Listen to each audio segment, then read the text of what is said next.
পারতেছি না, ওখানে 4-5 জনের ব্যবসা করতেছে স্বৈরাচারের দোসরেরা।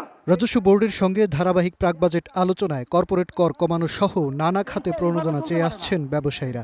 এবার পরামর্শক কমিটির সভায় অর্থমন্ত্রী ও বাণিজ্য মন্ত্রীকে সামনে পেয়ে দাবির সঙ্গে ক্ষোভও ঝাড়েন ব্যবসায়ীরা। এই ট্যাক্স বাড়ানোর স্বার্থে এই আইনটা এনবিআর চেয়ারম্যান সাহেব, মাননীয় চেয়ারম্যান এনবিআর আপনার দৃষ্টি আকর্ষণ করছি। আলোচনায় অংশ নেয়া দেশের বিভিন্ন খাতের ব্যবসায়ীদের অভিযোগ, ব্যবসা সহজীকরণ ও ব্যবসা বান্ধব নীতি প্রণয়নে বাধা তৈরি করছে আমলারা। সবাইকে সিস্টেমিক্যালি চোর বানায় রাখছে। হ্যাঁ, আমি চুরি করি, আপনি বাধ্য করছেন আমাকে চুরি করতে, কারণ আমাকে লেভেল প্লেইং ফিল্ড দেন নাই। তো এই থেকে বেরোর রাস্তাটা কি? এই ব্যুরোক্রেসি কোনোদিনই বাইরে দিবে না। গোল্ডের 18টা ডিলারশিপ দিয়েছিল রাজনৈতিক কারণে, একজনও জুয়েলারি ব্যবসায়ী না। এ সময় অর্থনীতির স্বার্থে ইসলামী ব্যাংকের রক্ষা ও দুর্বল ব্যাংকগুলোকে উদ্ধারে সরকারকে দ্রুত পদক্ষেপের আহ্বান জানানো হয়।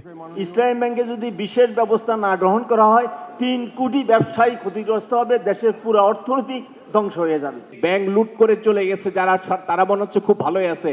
আপনারা মার্জার করছেন, মার্জার করে দ্রুত ব্যবস্থা নেন। সোশ্যাল ইসলামী ব্যাংকের তো আমি ক্লায়েন্ট, আমি সেই সময় প্রণোদনা চাইতে গিয়ে প্রণোদনা পাই নাই, সে নিজেই একাই খেয়ে ফেলেছে এই সালম। তাহলে আমি প্রণোদনা পাই না, আমার যে মাজা তখন ভাঙছে, আমার তো মাজা এখনো সোজা হয় নাই।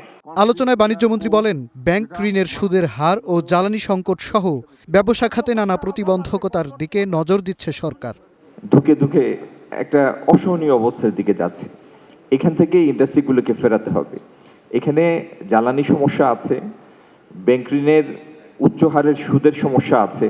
প্রধান অতিথির বক্তব্যে অর্থমন্ত্রী চলমান অর্থনৈতিক পরিস্থিতি বিবেচনায় বড় কর ছাড় না চাওয়ার আহ্বান জানান। বলেন, অর্থ পাচার না ঠেকিয়ে বড় বাজেট করার পক্ষে নন তিনি। আপনি যদি বড় বাজেটের নামে মেগা বাজেট করে টাকা বিদেশে পাচার করে দেন, তাহলে তো সেটা সেই বড় বাজেটের কোনো মূল্য নাই। আমি IMF, ওয়ার্ল্ড ব্যাংক সহ সব মাল্টিল্যাটারাল বডিকে বলেছি, আমাদের 2 বছরের কুশন লাগবে। গার্মেন্টস খাতের মতোই যে কোনো উৎপাদন খাতেও প্রণোদনা ও নীতি সহায়তা দিতে সরকার প্রস্তুত বলে জানান অর্থমন্ত্রী। এই কষ্টের মধ্যেও কিন্তু মাজহার মাহবুব, স্টার নিউজ, ঢাকা।